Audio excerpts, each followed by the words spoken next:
We get a lot of questions from prospective applicants on various aspects of the USMLE residency match.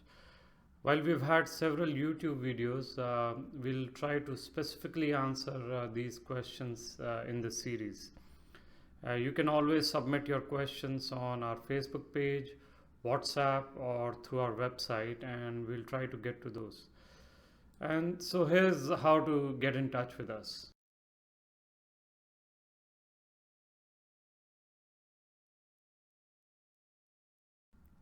Today we want to answer a couple of questions. First, what's the best way to apply to multiple specialties like FM, IM, and possibly pediatrics, or similarly applying to psych and IM? How do I make my CV less focused, as one of the applicants asked us? So first, let's all understand that programs do look for a commitment to specialty. Though for IM, the most important component is the score.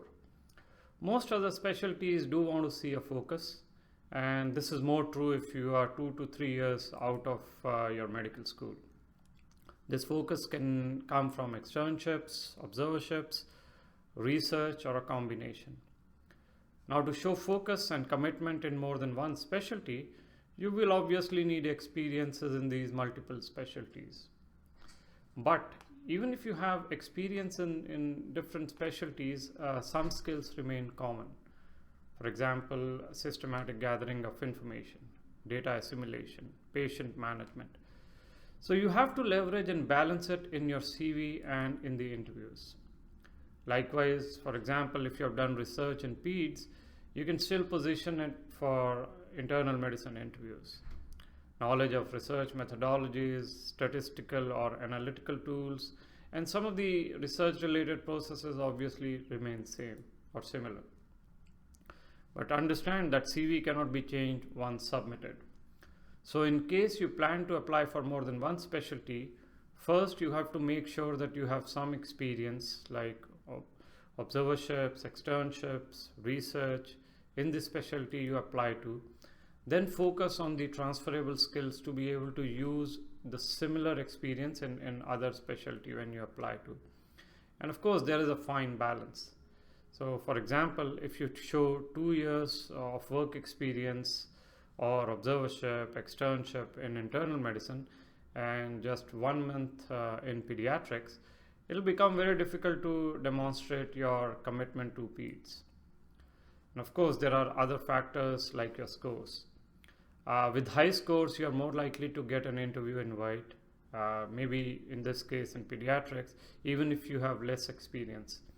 Then your challenge is going to be to demonstrate your peds interest in the interviews. You have to realize, of course, that LORs or letters of recommendations play a very important role.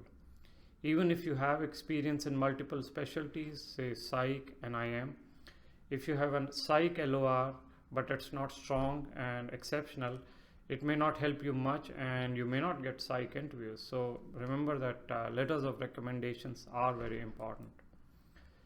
If you are a recent graduate, then of course it becomes easier to apply to multiple specialties since you're just getting out of the college and haven't had a chance to build the focus. So it can work in your favor. So to summarize, if you want to apply to multiple specialties, get some experience in those specialties, get strong specialty specific LORs, and in your CV and interviews, focus on the transferable skills. Next question, how to handle older year of graduation or YOG in the CV? Well, some things cannot be changed, and your scores and your YOG included. But the best is to show productive work, especially related to meaningful ownership of patients, patient management. This can come from externships, hand-on experience. But if you cannot get it, try hospital observerships. If you cannot get that, go to a clinic. Work if you can, and of course research is very important. It can be tough to find, but if you cannot get it, explore areas of interest to you. You can always start with literature review. That may give you project ideas, may also show that you've been productive. If nothing else, you've been doing literature review in the specialty of interest. So in short, be productive. The process, of course, is harder for older YOGs, but match is very much possible. You have to have a weekly plan and be prepared to work about 15-16 hours a day, reading, researching, doing observerships, doing externships. So you need to show that you're current and up to date in your medical knowledge, and have been applying the medical knowledge. It is very important for you not to show any more gaps than what has already happened. So for older YOGs, work out a plan and execute it. Each day actually counts for you, so use it wisely. There is no other way out. And of course, we do provide very personalized one-on-one mentoring and coaching to our students. So if you're interested in knowing more about our services, get in touch. So that was all for this time, and we'll tackle some other question in the next video that we put up. Thank you.